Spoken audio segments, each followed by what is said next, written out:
Lakini sisi kama chama cha Jubilee ndio wa kwanza kusema tunajiunga na Wakenya wengine kukataa finance bill 2026, reject finance bill 2026.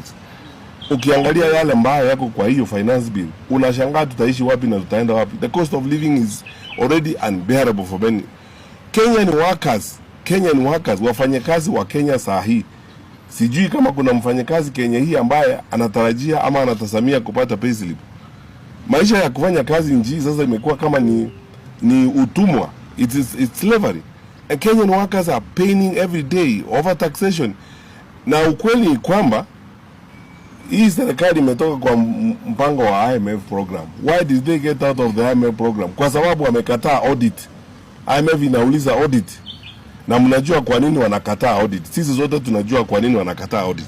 Because they have refused to accept that audit. They have gotten out of the IMF program.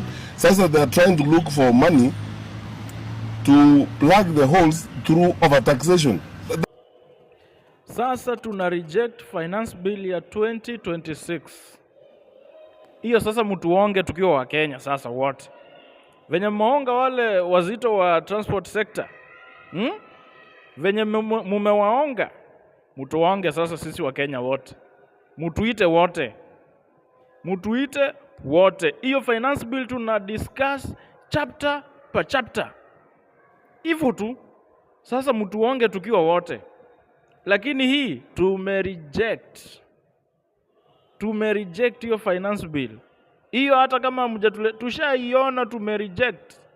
Fred Matiang'i ashasema hiyo tumereject. Gachagua anakuja ashasema tumereject. Kalonzo ashasema tumereject. Wakenya wote tushareject. Sasa nyinyi hata msipoteze wakati, leteni na mjue tumereject.